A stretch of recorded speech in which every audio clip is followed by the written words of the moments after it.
Namaskar to all of you. Myself Asit Kumar Patnaik. Again, I am coming back to my channel, Asit Government Rule Guru.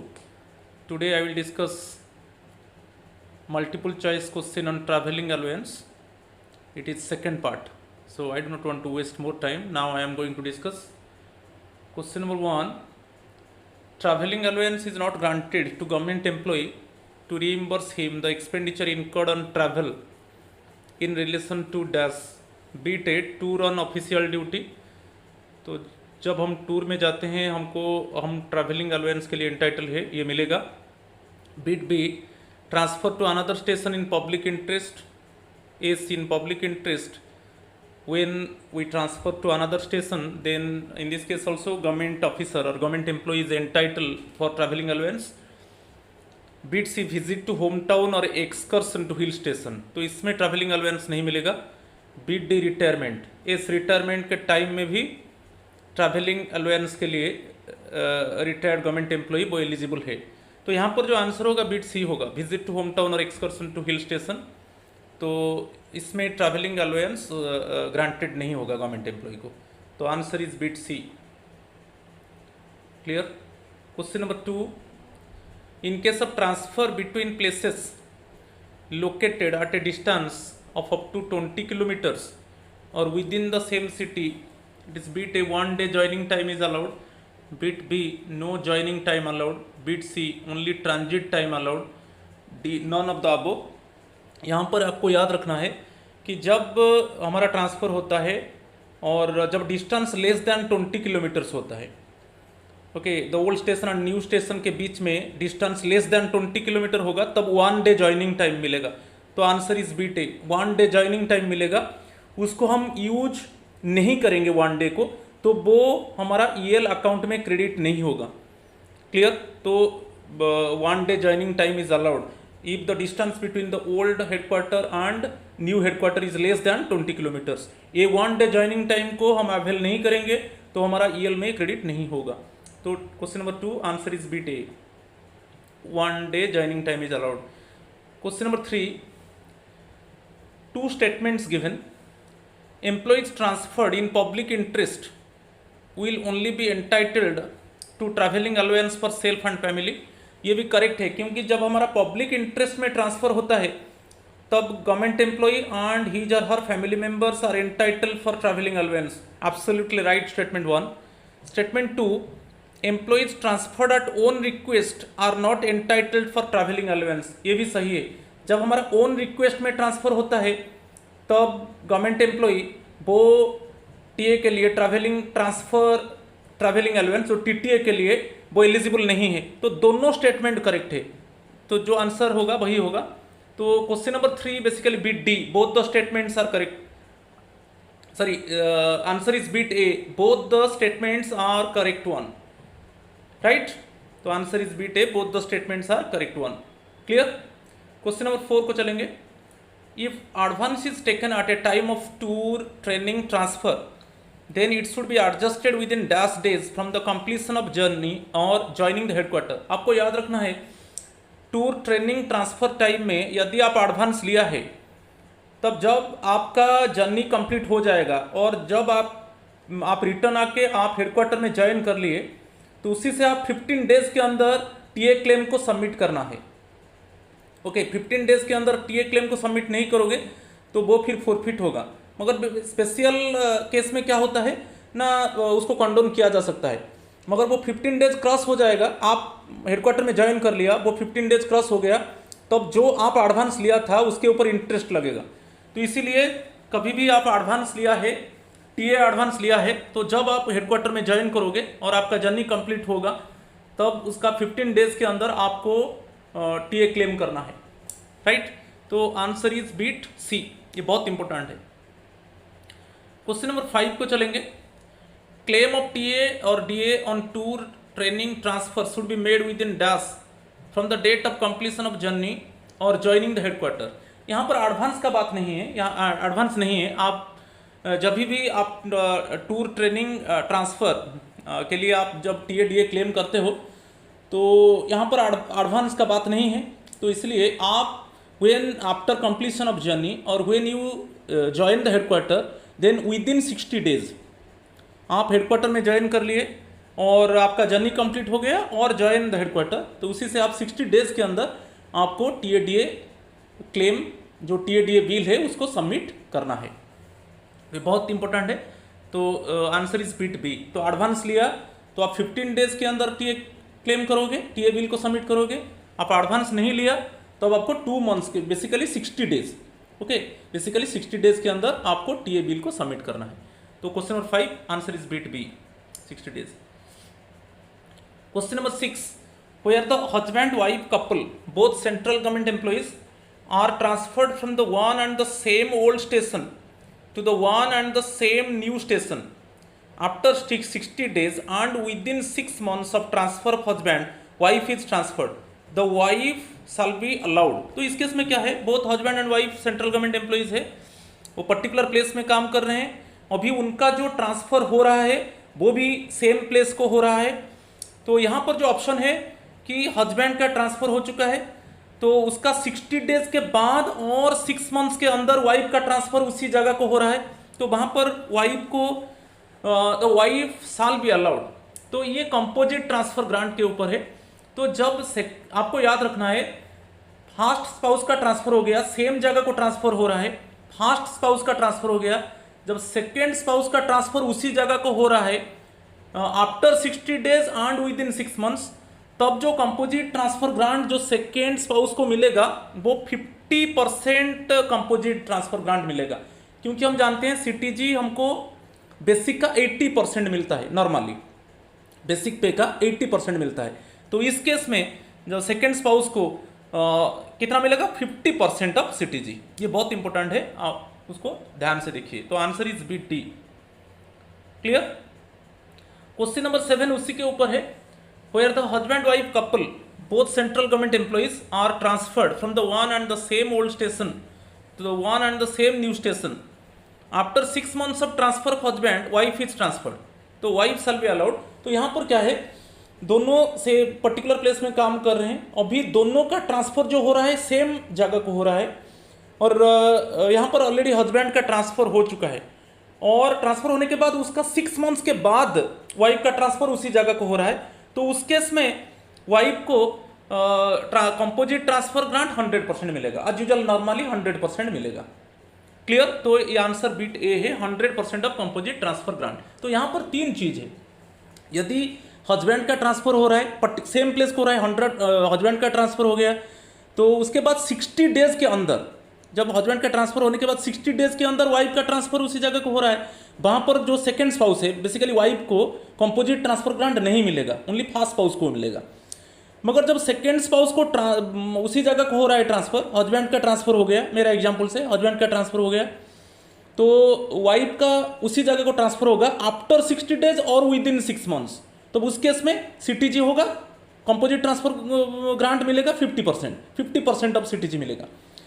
मगर third जो option है, ये जो question था, husband का transfer हो गया, तो हस्बैंड का ट्रांसफर होने के बाद 6 मंथ्स के बाद वाइफ का उसी जगह को ट्रांसफर हो रहा है, तो उस केस में नॉर्मली जैसे दोनों स्पाउस को 100% CTG मिलेगा, तो वहां पर वाइफ को 100% CTG मिलेगा।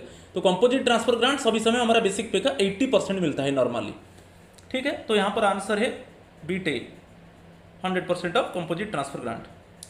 चलेंगे question number 8, government servants are entitled to avail transportation of personal effects by goods train up to 6000 kgs। तो यहाँ पर जो ऑप्शन दिया है, pay level 12 and above, pay level 6 to 11, pay level 9 to 12, pay level 6 and above. Actually answer bit D है, आप देख लीजिए। तो पे लेवल 12 एंड अबव, वहाँ पर जो स्टीमर है वहाँ पर वो डबल कंटेनर है, वहाँ पर दिया है 12 एंड अबव गुड्स ट्रेन और 4 व्हीलर वागन, और दिया है double container basically in steamer. And 6 to 11 जो है वहाँ पर क्या है, सिंगल कंटेनर आ जाता है, मगर दोनों में 6 to 11 एंड 12 एंड अबव वो 6000 kgs है। ठीक है। मगर वहाँ पर क्या है, 12 एंड अबव डबल कंटेनर है स्टीमर के लिए, और 6 to 11 यहाँ पर स्टीमर के लिए सिंगल कंटेनर है। मगर यहाँ पर जो क्वेश्चन है बेसिकली अप टू 6000 kgs, तो बेसिकली पे लेवल 6 एंड अबव। ओके, पे level 6 and above, it is the correct answer, 8D। Question number 9, In case of transfer between two places of distance less than 20 kilometers involving actual change of residence, a composite transfer grant is allowed for an amount equal to. मैं previous video में बोला था MCQ में, यदि transfer हो रहा है और old station and new station के बीच में डिस्टेंस है लेस देन 20 किलोमीटर से एंड रेसिडेंस चेंज हो रहा है, रेसिडेंस चेंज मस्ट होगा, रेसिडेंस चेंज नहीं होगा तो सिटीज नहीं मिलेगा, कंपोजिट ट्रांसफर ग्रांट नहीं मिलेगा। तो यहाँ पर एक्चुअली जो है जो ट्रांसफर हो रहा है न्यू प्लेस को, उसका डिस्टेंस प्रेजेंट स्टेशन से लेस देन 20 किलोमीटर से और रेसिडेंस चेंज हो रहा है, तो इस केस में आपको याद रखना है सभी समय कंपोजिट ट्रांसफर ग्रांट जो मिलेगा वो 1/3 of normal CTG, normal CTG 80% of basic pay, तो उसका 1/3 मिलेगा। तो यहाँ पर बहुत इंपॉर्टेंट है, क्वेश्चन विभिन्न तरीके से आता है। यहाँ पर आपको याद रखना है कि distance between the old station and new station is less than 20 kilometres and compulsorily residence is changed, residence is changed, so in this case 1/3 of CTG. यदि 20 किलोमीटर्स अबव हो जाएगा तो उस केस में नॉर्मल सिटीजी मिलेगा, मगर रेसिडेंस चेंज होना वो डेफिनेटली वो मैंडेटरी है, रेसिडेंस चेंज नहीं होगा तो सिटीजी नहीं मिलेगा। तो answer is question number 9, answer is bit B. Question number 10 को चलेंगे। Staff side members of national और departmental council of JCM can travel by dash in Rajdhani and dash in other trains. आपको याद रखना है, जब staff side members of national and departmental council of joint it means consultative जो होता है JCM होता है, तो उसमें राजधानी में 3rd tier AC and other trains में 2nd टायर एसी। तो यहाँ पर जो होगा आंसर बिट बी होगा, राजधानी में 3rd tier AC and other trains में 2nd टायर एसी। ओके, तो यहाँ पर staff side members of national department council of JCM can travel by, तो ये जो होगा आंसर होगा bit B. Okay, question number 11 को चलेंगे। An advance can be drawn to cover the expenditure. यहाँ पर दोनों स्टेटमेंट दिया है, up to a month on daily allowance road और रेल और air fears in normal cases, ये एब्सोल्युटली राइट है। सेकेंड स्टेटमेंट दिया है for 6 weeks on daily allowance fares contingent charges for hiring of conveyance for carrying records tents etcetera in case of prolong tours in the interiors. तो ये दोनों statement सही है, तो इस तरीके से एडवांस मिलता है, तो दोनों सही है। तो यहां पर जो आंसर है बी डी है, both the statements correct one, इसको थोड़ा ध्यान देना है, ठीक है। Question number 12, in all cases of transfers for short periods not exceeding 180 days the journey from headquarters to the station of deputation and back will be treated as on tour. तो ये statement सही है। जब हमारा थोड़ा temporary deputation होता है हमारा हेडक्वार्टर से एक न्यू स्टेशन को लेस देन 100 days, उसको ही टूर माना जाता है टेम्पोररी पीरियड के लिए, ये एब्सोल्युटली राइट है। सेकंड स्टेटमेंट दिया है इन case of temporary transfer daily allowance granted for more than 108 days, ये गलत है, क्योंकि टेम्पोररी ट्रांसफर जो होता है वो लेस देन 180 days होता है। जैसे बताया एक डेपुटेशन होता है, डेपुटेशन में क्या है, जो हमारा हेडक्वार्टर से हम एक न्यू स्टेशन को जाते हैं, मगर वहां पर जो होता है वो टेम्पोररी ट्रांसफर होता है लेस देन 180 days। तो इस केस में क्या होगा, जो डीए मिलेगा मैक्सिमम 180 days के लिए डीए मिलता है। तो स्टेटमेंट 2 यहां पर गलत है, यहां पर फॉर मोर देन 108 days दिया है, नहीं, टेम्पोररी ट्रांसफर में जो डीए मिलेगा मैक्सिमम 180 days के लिए मिलेगा, तो यह स्टेटमेंट गलत है। Third statement, joining time is not admissible. Yes, temporary transfer में ज्वाइनिंग टाइम नहीं मिलेगा, ओनली ट्रांजिट टाइम मिलेगा। ट्रांजिट टाइम मीन्स आप जो इनकमिंग जर्नी और रिटर्न जर्नी में जो टाइम आप स्पेंड कर रहे हो वो मिलेगा, मगर कोई ज्वाइनिंग टाइम नहीं मिलेगा, जैसे ट्रांसफर में मिलता है। यहां पर टेम्पोररी ट्रांसफर में ज्वाइनिंग टाइम नहीं मिलेगा, ये एब्सोल्युटली राइट है। तो फोर्थ जो स्टेटमेंट दिया है, एडवांस ऑफ पे इज एडमिसिबल। नो, ये जो टेम्पोररी ट्रांसफर होता है यहां पर एडवांस नहीं मिलेगा, एडवांस नहीं मिलेगा, ये गलत है, फोर्थ स्टेटमेंट गलत है। तो एक्चुअली यहां पर जो है first statement and third statement both are right one, ठीक है। तो उसको देखेंगे, तो यहां पर देखिए statement 1 and statement 3 are correct one, तो answer is bit A, answer is bit A, clear. Question number 13 को चलेंगे। If a temporary transfer originally made for a period of 180 days और less is later extended beyond 180 days। ये जो question दिया है, आप अभी टेम्पोररी ट्रांसफर हुआ है लेस देन 180 days, तो 180 days से ज्यादा हो जाएगा तो वो परमानेंट ट्रांसफर की तरह हो जाएगा। तो आपको याद रखना है लेस देन 180 डेज में हमको टीए मिलता है, और जो डीए मिलेगा मैक्सिमम 180 डेज मिलेगा। मगर जब हमारा ट्रांसफर मोर देन 180 डेज हो जाएगा वो परमानेंट ट्रांसफर की तरह होगा। तो इस केस में हम ट्रांसफर टीटीए, जैसे ट्रांसफर ट्रैवलिंग अलाउंस के लिए हम एलिजिबल है। टीटीए में 4 प्रकार का बेनिफिट मिलता है। एक है basically employee and family members, basically TA उनको मिलता है। Second composite transfer grant 80% of basic pay का मिलता है। Third one transportation of personal effects, जो हमारा सामान जाएगा, और कन्वेयंस, ट्रांसपोर्टेशन ऑफ कन्वेयंस हमारा जो व्हीकल्स है। तो ये 4 चीज मिलता है। तो बेसिकली आपको याद रखना है लेस देन 180 डेज वो टेम्पोररी ट्रांसफर है, वहां पर जो डीए मिलेगा मैक्सिमम 180 डेज मिलेगा, 180 डेज के लिए मिलेगा। मगर जब हमारा जो ट्रांसफर होगा मोर देन 180 डेज होगा तो वो परमानेंट ट्रांसफर की तरह माना जाएगा, वहां पर हम टीटीए क्लेम करेंगे, ट्रांसफर ऑन ट्रैवलिंग अलाउंस। तो इस केस में क्या दिया है देखेंगे। अभी जो पहला जो ऑर्डर था हमारा जो था, हमको बेसिकली टेम्पोररी ट्रांसफर था, मगर लेटर ऑन वो एक्सटेंडेड हो गया, बियॉन्ड 180 डेज हो गया।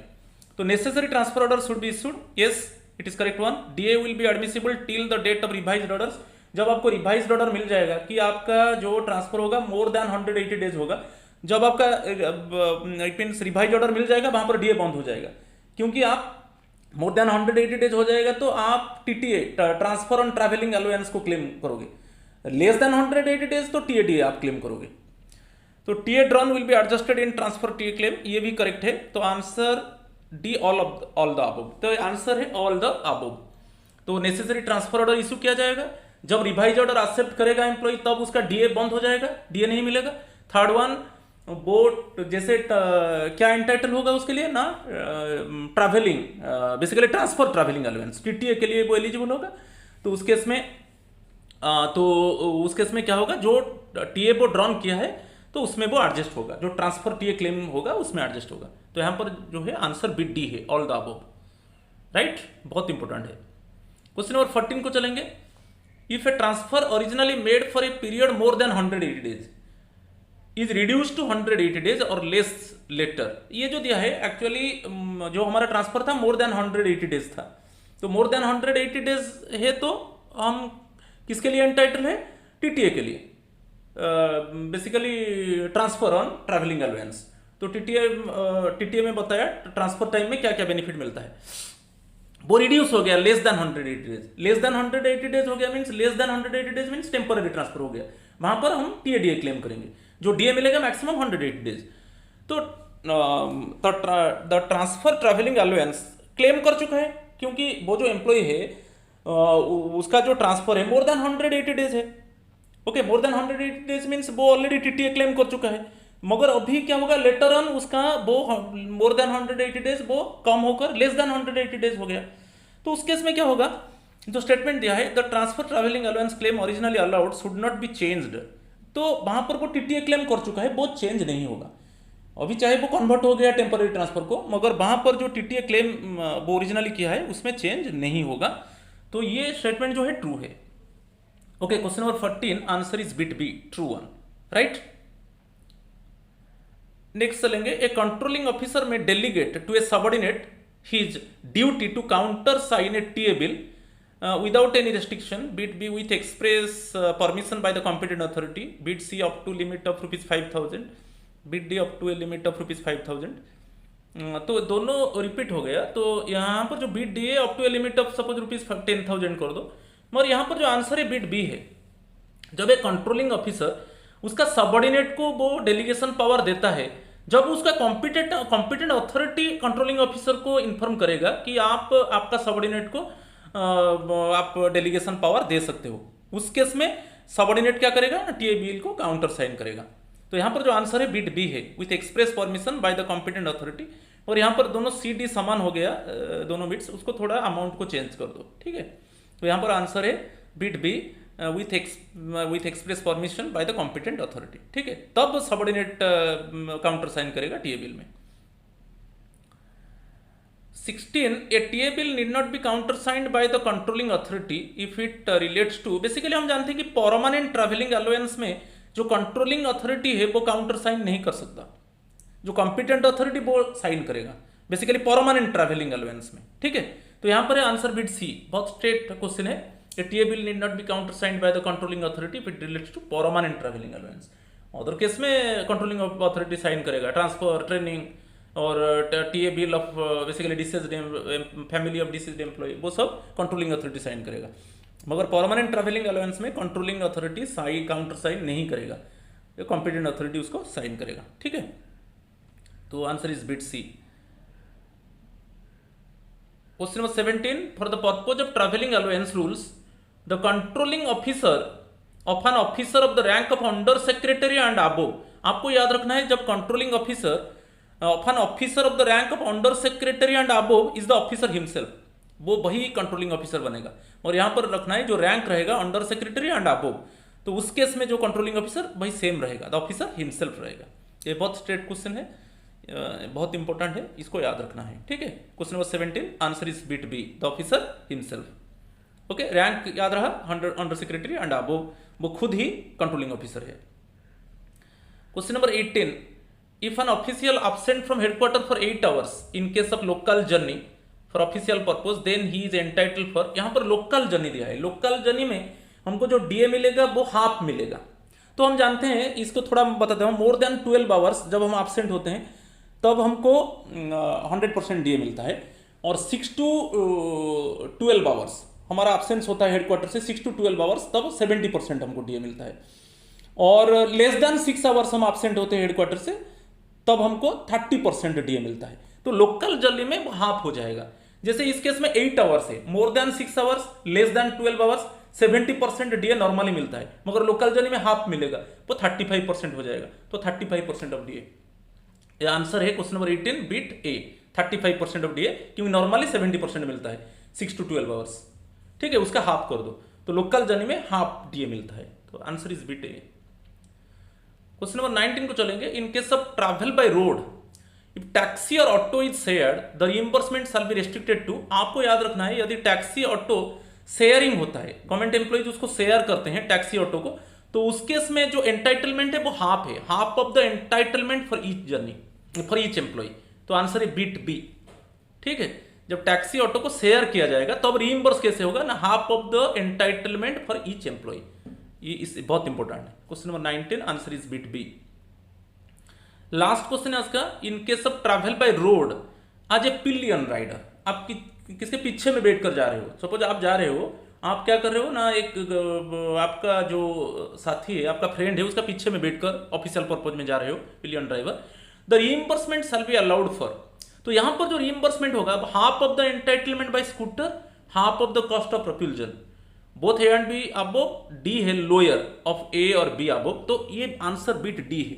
Half of the entitlement by scooter जो हमारा इट मीन्स ट्रांसपोर्ट अथॉरिटी जो फिक्स करता है, तो और half of the cost of propulsion, तो ये दोनों में जो कम होगा उसी को माना जाएगा, उसके हिसाब से रिइंबर्समेंट होगा, हाफ होगा, क्योंकि पिलियन राइडर ना मिलकर शेयर कर रहे हो, तो इसमें दोनों को कंपेयर कर देना है, half of the entitlement by scooter, half of the cost of propulsion, तो उन दोनों में से जो कम होगा लोअर होगा, आपको याद रखना है। ठीक है, लोअर ऑफ ए और बी अबव, ये आंसर है बिट डी। ठीक है, थैंक यू। तो नेक्स्ट वीडियो उस थर्ड पार्ट में लाऊंगा और कुछ पार्ट बाकी है, तो आज इतना ही है, थैंक यू।